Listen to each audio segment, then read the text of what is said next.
이제 오늘 본문으로부터 이제 시작을 해가지고 드디어 여리고성을 이제 정복하는 이야기가 이제 우리 여호수아서 가운데 진행이 되어지게 됩니다.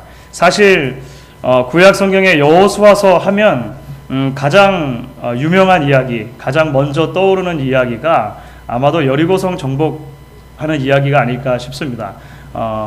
굉장히 유명한 이야기죠. 그래서 이 여리고성을 정복하는 이야기로 만들어진 흑인 연가도 있습니다. 여호수아 성을 쳤네 여리고, Joshua fit the battle of Jericho 라고 하는 찬양이 있어요. 저희 성가대가 불과 몇 달이 안 됐는데 사실 그 찬양을 했었습니다. 잘 기억이 안 나시죠? 예, 저희 성가대가 굉장히 아름답게 이 찬양을 주일에 드렸던 기억이 있습니다. 하여간 이 여호수아를 중심으로 해서 이제 이스라엘 백성들이 여리고성을 무너뜨리고 이겼다라고 하는 이 이야기가 굉장히 유명한 것을 우리가 알고 있습니다. 그런데 사실 우리가 이제 이 여호수아를 비롯해서 이스라엘 백성들이 여리고성을 정복하는 이야기를 조금 더 자세히 들여다보시게 되면 사실 그 안에는 굉장히 비상식적인 일들로 가득 차 있는 것을 우리가 발견하게 되어집니다. 여리고성의 전투를 앞두고서 하나님께서 5장에서 이제 이스라엘 백성들에게 명령하셨던 몇 개의 그 규례들이 있지 않습니까? 할례를 행하라고 하기도 하시고 유월절을 지키라고 하기도 하시고 뭐 이런 여러 규례들을 살펴보면서 그것들이 전쟁을 앞두고 있는 군사들의 입장에서 보면 굉장히 비상식적이다라고 하는 것을 살펴봤었습니다. 사실 이제 여리고성을 정복하는 이야기가 이제 시작이 되는데 여리고성을 정복하는 이야기 자체를 들여다보아도 그 전에 있었던 이야기들만큼이나 아니면 그것보다도 더 크게 비상식적인 많은 일들을 우리가 발견하게 된다라고 하는 것입니다. 하나님께서는 이스라엘을 죄로 인해서 하나님과 멀어져 있는 이 세상 속에 하나님의 대안으로 세우기를 원하셨습니다. 지난 주일에도 잠시 말씀드렸고 우리가 오늘 또 찬양하면서도 우리가 찬양을 드렸습니다. 교회가 하나님의 답변이라고 하는 것이죠. 이 세상 가운데 주시는 하나님의 해답, 하나님의 대안. 하나님께서는 구약의 역사 가운데 이스라엘 백성들이라고 하는 그 특정한 백성을 하나님의 대안처럼 만드시고 그렇게 계획을 하셨다는 것이죠. 그리고 하나님의 대안으로서 이스라엘 백성들이 그 역할을 충실히 수행하기 위해서 반드시 그들이 지나야 하는 것이 있는데 도저히 인간의 상식으로 이해가 되지 않는, 그래서 하나님만을 의지하고 하나님께서 하셨다라고 하는 말이 없이는 이해될 수 없는 것들을 경험하도록 하나님께서 그렇게 하셨다고 하는 것입니다. 이제 오늘 이야기를 조금 더 우리가 구체적으로 살펴보면 좋겠습니다. 이제 전투를 앞두고 이제 하나님께서 드디어 명령을 주시는데 이제 그 1절 말씀을 오늘 보시게 되어지면 여리고성 정복 이야기의 전체적인 배경이 이제 먼저 소개가 되고 있습니다. 1절 말씀은 이렇게 되어 있습니다. 이스라엘 자손들로 인하여 여리고는 굳게 닫혔고 출입하는 자가 없더라. 이게 무슨 말입니까? 우리가 그 앞에서부터 계속 쭉 살펴본 것처럼 이제 여리고 백성들이 마음이 얼어붙은 것입니다. 그렇죠? 그래서 이스라엘 백성들의 소식을 듣고서 문을 굳게 걸어 잠그고 있다라고 하는 모습이 오늘 1절에서 이제 앞으로 이제 그 여리고성을 정복해야 할 텐데 그 배경으로 이제 이야기를 먼저 전해주고 있는 것입니다. 1절 말씀을 통해서 우리는 두 가지 정도를 생각해 볼 수 있습니다.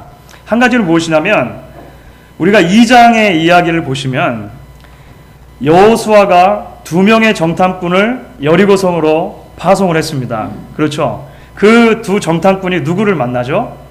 라합이라고 하는 여리고성의 기생을 만났다는 것입니다. 그 라합을 만났을 때 라합을 통해서 전해 들은 소식이 하나 있었습니다. 그것이 무엇입니까? 이스라엘 백성들 소식 때문에 여리고성 사람들은 이미 다 마음이 물처럼 녹아버렸다. 그렇죠. 그러니까 정탐꾼이 얻을 수 있는 가장 최고의 정보, 적의 사기가 완전히 바닥이다. 그래서 더 이상의 정보를 수집할 필요가 없이 정탐꾼들은 다시 이스라엘 진영으로 돌아오지 않았습니까? 그 이야기를 우리에게 생각나게 해줍니다. 라합이 전해주었던 그 이야기, 정말로 여리고성의 사람들이 마음이 녹아버려가지고 너무나도 이스라엘 백성들 때문에 무서워서 문을 굳게 걸어 잠그고 벌벌 떨고 있는 모습, 이제 그것이 1절에 나와 있는 모습이라고 하는 것이죠. 하지만 조금 더 우리가 생각해 보면 이 모습은 동시에 그렇기 때문에 여리고 성을 밖으로부터 공략하는 것이 쉬웠겠습니까? 어렵겠습니까? 어렵겠구나라고 하는 것을 1절부터 우리에게 알려주고 있는 것입니다. 그렇죠. 우리가 여호수아서를 처음 살펴보면서 말씀을 드렸던 것처럼 여리고 성은 그 성 자체가 굉장히 독특한 구조로 되어져 있습니다. 이쯤에서 이제 많이들 잊어버리셨으니까 사진 나오나요? 아유 좀 흐린데 보시는 것처럼 여리고성은 고고학적인 바이블에 의하면 이중벽으로 되어 있다고 말씀드렸습니다. 성에 외벽이 있고 성에 내벽이 있는 것입니다. 사실 밑에 조그만 사람들도 그리려 있는데 잘 안 보이시죠? 그러니까 성이 비교적 높아요. 굉장히 높고 하여간 그렇습니다. 그래서 바깥 성이 있고 안 성이 있다라고 하는 것이죠. 여리고성은 그래서 천혜의 요새라고 할 수 있습니다. 안에서 문을 잠그고 수성을 하기 시작하면 밖에서는 웬만한 병력을 가지고 좀처럼 깨트리기 힘든 성이 여리고성이었다라고 하는 것입니다. 여리고성은 더군다나 굉장히 큰 성이었습니다. 잠시 그림을 여기만 보시니까 여리고성은 굉장히 큰 성이었어요. 여러분들 육사를 나오신 그 한 집사님이 이전에 계셔가지고 제가 그분과 말씀을 나눈 적이 있었습니다. 여호수아서를 제가 공부를 하다가 이 수성과 공성의 그 관계를 좀 알고 싶었어요. 그래가지고 육사 출신 집사님께 제가 여쭤봤습니다. 공격하는 사람이 있고 성을 지키는 사람이 있다면 숫자적으로 대략 공격하는 숫자와 지키는 숫자가 어느 정도가 돼야지 성을 뺏기가 쉽겠습니까? 이렇게 제가 여쭤봤어요. 무슨 말씀 이해가 되시죠? 그러니까 성을 지키는 것은 적은 숫자로도 훨씬 더 용이한 것입니다. 그러니까 성을 지키는 것보다 성을 공격해 오는 사람들이 4배는 병력이 많아야 성을 그나마 뚫고 들어오기가 용이하다는 것입니다. 무슨 말씀이 이해가 되시죠? 여리고성 자체는 정확한 인구를 알기는 어렵지만 굉장히 큰 성입니다. 여리고성이. 이스라엘 백성들은 사실 애굽에서 나온 이제 하나의 이 도망쳐 나온 노예 집단 아닙니까? 맥시멈 300만 명, 작으면 한 200만 명을 잡습니다만 여리고성의 백성들이 훨씬 많았다고 사실은 생각들을 하게 된단 말이죠. 안에서 걸어 잠그고 지키기 시작하면 굉장히 처부수기가 힘든 성, 들어가기가 힘든 성. 오늘 1절 말씀에서 이제 그러한 모습들이 이미 우리에게 주어지고 있다라고 하는 것입니다. 하나님의 특별한 일하심이 아니면 이 성이 깨어지기가 힘들겠구나. 여러분들 그런 느낌이 막 드시죠? 예, 감사합니다. 느낌이 드셔야 되는데 드시도록 제가 설명을 해드렸는데 예, 그렇습니다. 이제 이후의 이야기는 크게 두 부분으로 나눠집니다. 이런 배경을 전해주고 나서 하나님께서 여호수아에게 그러면 어떻게 여리고성을 공략할 것이냐, 여호수아에게 직접 명령을 내리시는 것이 한 도막이고, 그 다음은 그 여호수아가 이스라엘 백성들의 그 명령을 그대로 전하는 장면이 그 다음 도막에 되어집니다. 그럼 첫 번째 도막에서 이제 하나님께서 여호수아에게 공격의 그 명령 또는 작전을 내려주십니다. 오늘 2절 말씀을 보면 먼저 이렇게 시작을 하고 있습니다. 여호와께서 여호수아에게 이르시되 보라 내가 여리고와 그 왕과 용사들을 내 손에 붙였으니. 이게 무슨 말입니까? 하나님께서 여호수아에게 이제 여리고성을 정복할 수 있는 전략을 주시는데 그 전략의 가장 첫머리에 약속을 주고 계시는 것입니다. 그렇죠. 군사작전에 대해서 세세하게 알려주시기 이전에 먼저 약속을 주시는 것이죠. 그 약속은 무엇인가 하면 이미 여리고와 그 왕을 너희들의 손에 붙였다. 그래서 넘겨주셨다는 말입니다. 넘겨주셨다. 이미 이 전쟁은 승리한 전쟁이나 다름없다라고 하나님께서 선언을 하시는 것입니다. 그리고 그 선언 이후에 구체적인 정복 작전을 주시게 되는 거죠.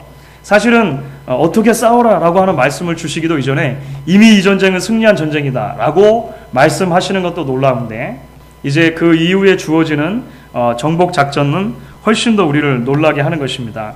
우리가 잘 알고 있는 말씀이죠.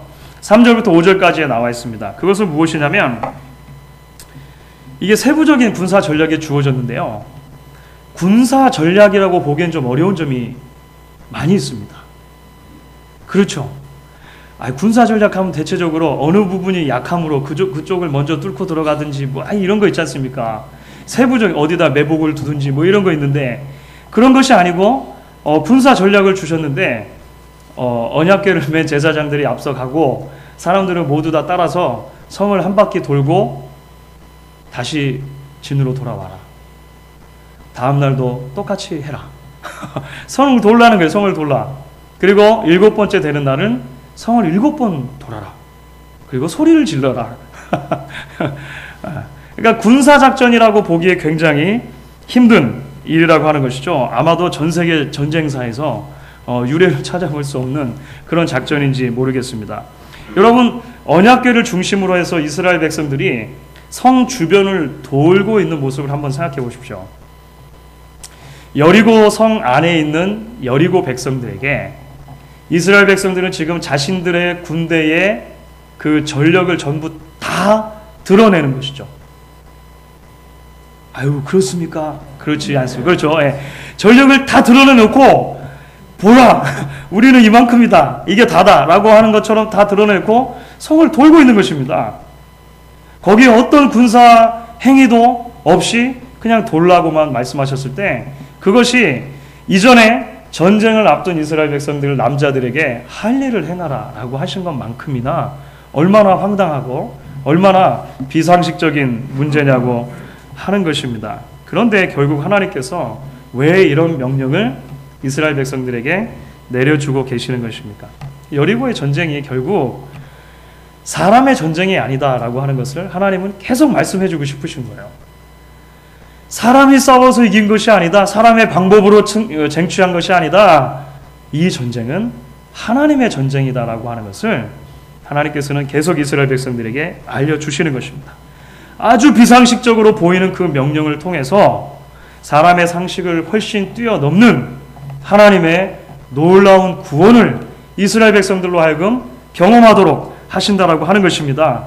그리고 그 위대한 하나님의 구원을 경험한 뒤에 이스라엘 백성들이 더 이상 자신의 얄팍한 지식이나 경험을 의지하지 않고 자신들의 힘을 의지하지 않고 하나님만 의지하고 살도록 하시기 위해서 이런 일들을 계속해서 하나님께서 주신다라고 하는 것이죠. 사실 오늘 말씀을 쭉 읽으면서 보시면 반복되어지는 숫자가 있습니다. 어떤 숫자입니까? 그죠? 7, 7이라고 한 숫자가 계속 반복이 됩니다. 그것도 사실은 이 이유와 맞닿아 있습니다. 적어도 4절 말씀에만 보셔도 제사장 7이 7 양각 나팔을 잡고 언약궤 앞에서 행하고 제 7일에는 성을 7번 돌고, 그렇죠. 4절에만 벌써 7이라는 숫자가 4번이 나옵니다. 그 뒤로 좀 더 나와요. 이게 또 다시 설명을 해야 되니까. 여러분 잘 아시는 것처럼 구약 성경에서 7이라고 하는 숫자는 중요한 의미를 가지고 있습니다. 신약 성경도 마찬가지긴 한데요.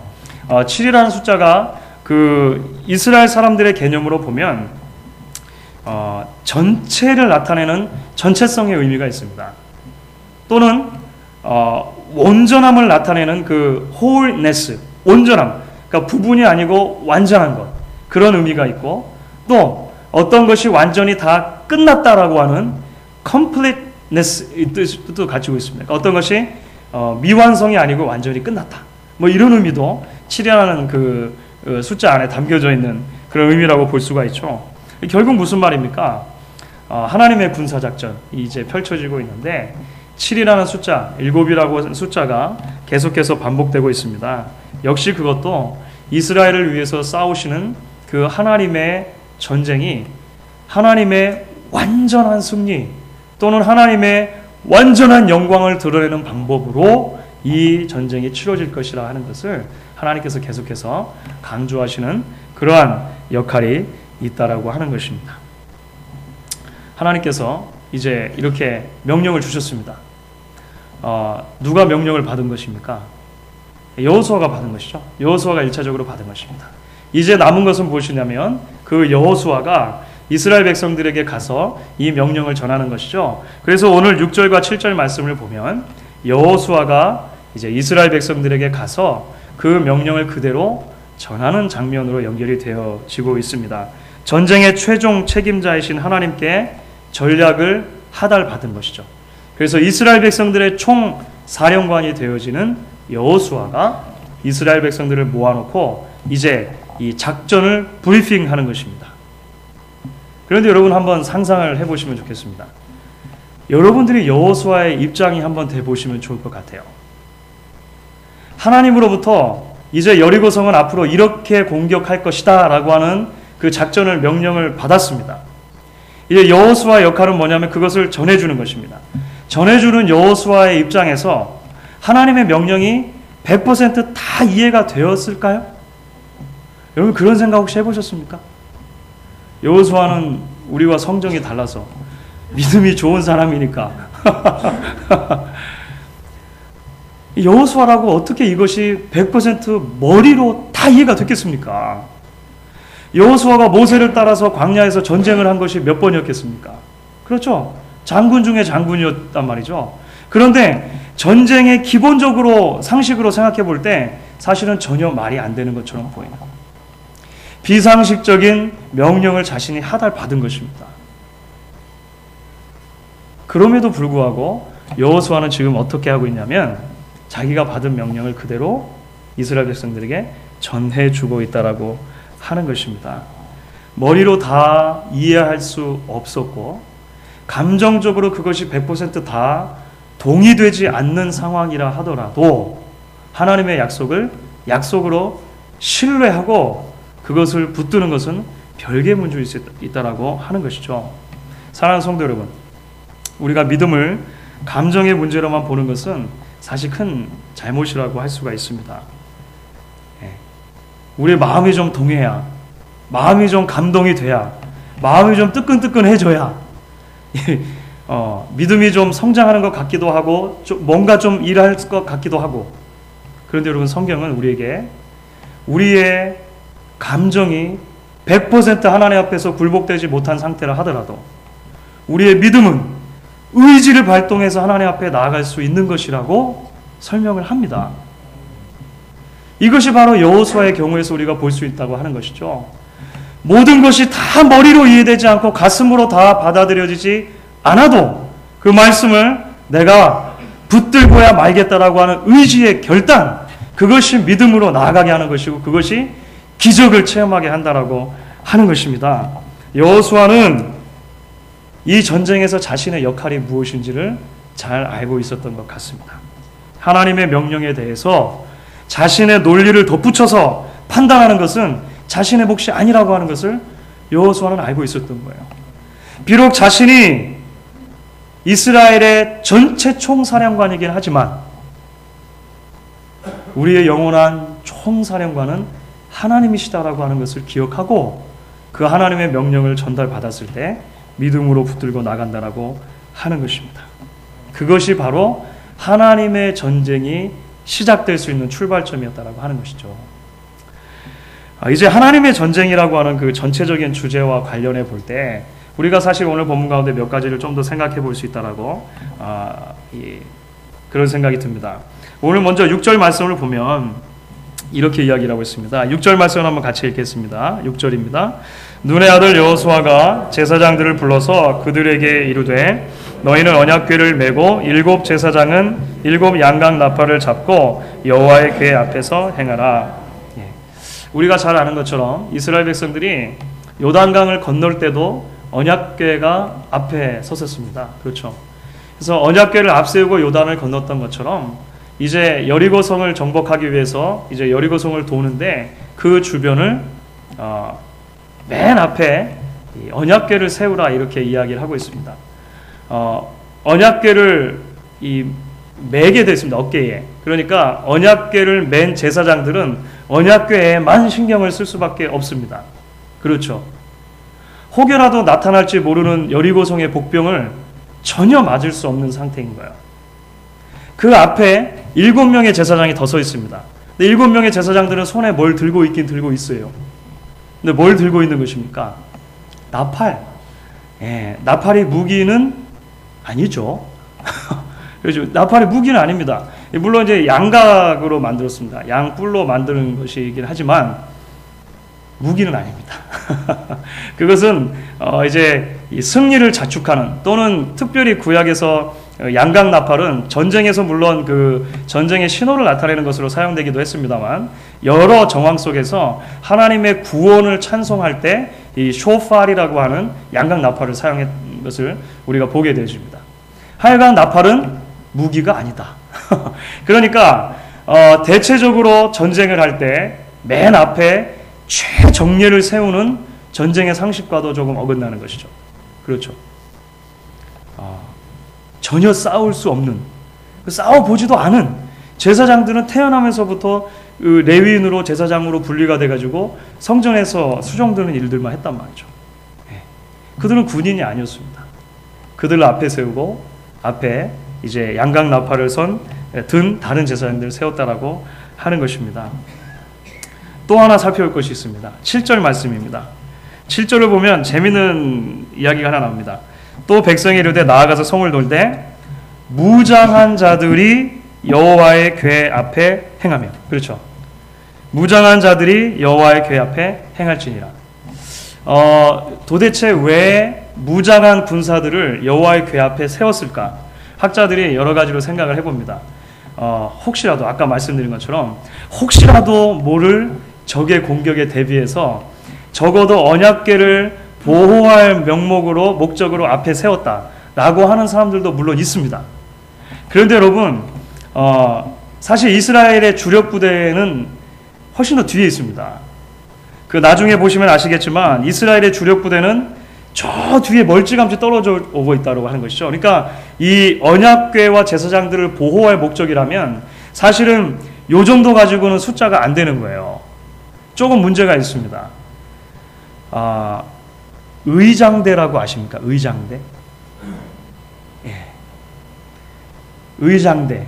뭐 이렇게 사열 같은 거 할 때 앞에서 깃발 들고 이렇게 총검 같은 거 이렇게 들고 이렇게 폼을 잡아주는 그 있어요.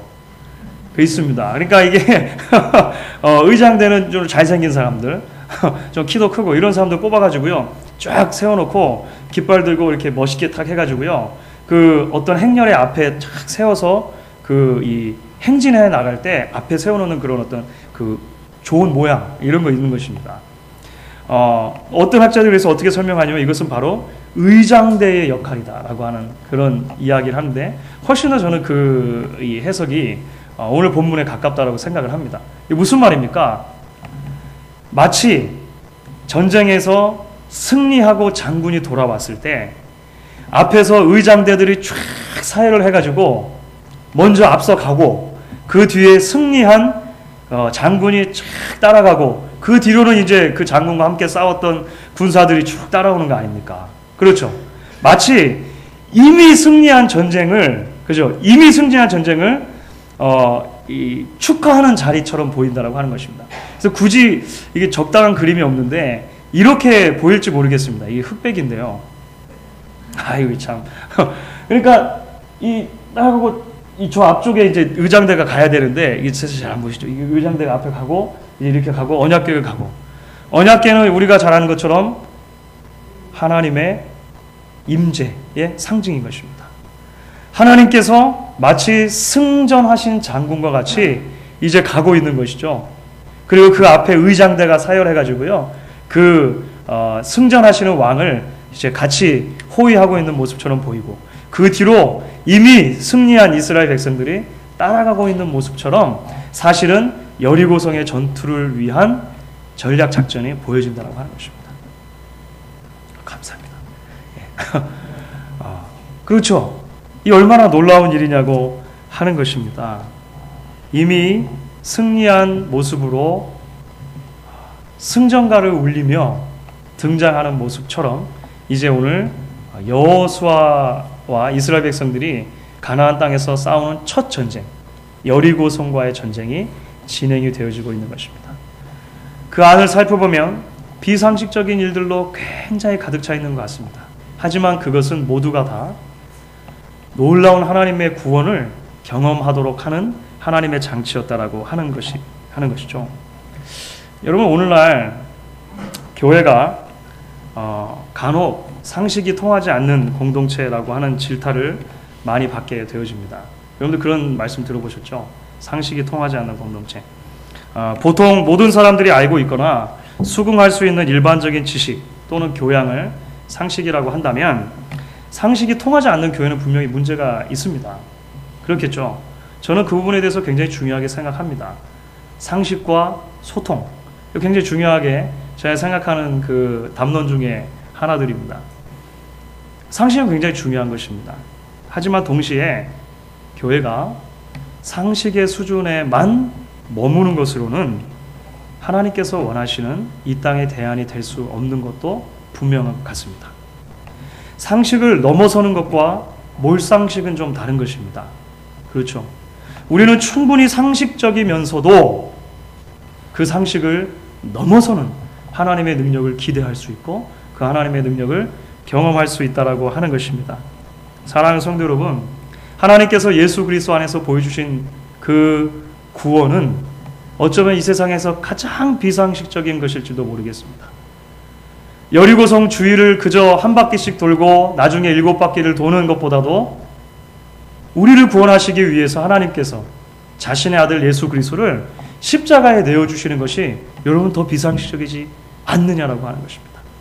생명의 주인 창조 주셨던 하나님께서 친히 십자가에 달리셔서 그 목숨을 생명을 포기하시는 모습, 비상식적이 아니냐라고 하는 것이죠. 하나님께서 만약에 우리의 상식의 수준으로만 일하셨다면 여기 앉아있는 우리 중 누가 그 하나님의 구원을 경험할 수 있었겠습니까? 원수를 위해서 아들을 내어주는 사랑, 어쩌면 그것이 가장 우리가 경험할 수 있는 비상식적인 은혜가 아닌가 생각이 드는 것입니다. 사랑하는 성도 여러분, 이제 하나님께서는 그 위대한 하나님의 구원을 경험한 하나님의 백성들의 삶 속에서도 일반적인 상식을 넘어서는 순종과 사랑과 희생과 거룩의 삶을 요구하는 것을 우리는 말씀을 통해 보게 되어집니다. 형제를 미워하는 자마다 살인하는 자다 라고 말씀하신 예수님의 말씀을 들으면 이게 어떻게 상식으로 지킬 수가 있는 말씀이냐고 하는 것입니다. 오른뺨을 치면 왼뺨을 돌려대라. 예수님이 그렇게 말씀하셨어요. 저희 아이들이 자기들끼리 싸우다가 그거 자주 써먹는데 그러라고 말씀을 주신 건 아니고 사실 그 말씀 자체가 모순되는 것처럼 보이지 않습니까? 그렇죠? 원수를 사랑하고 핍박하는 자를 위해서 기도하라고 하신 예수님 말씀이 이 세상의 관점으로 보면 얼마나 비상식적이냐고 하는 것입니다. 그런데도 하나님께서는 당신의 백성들에게 그런 삶을 기대하시는 것입니다. 왜냐하면 우리를 구원하신 그분의 사랑이, 우리를 향하신 하나님의 은혜가 상식이라고 하는 단어로는 설명될 수 없는 것이기 때문에 그렇습니다. 사랑하는 성도 여러분, 하나님을 우리 인생의 총사령관으로 인정하십니까?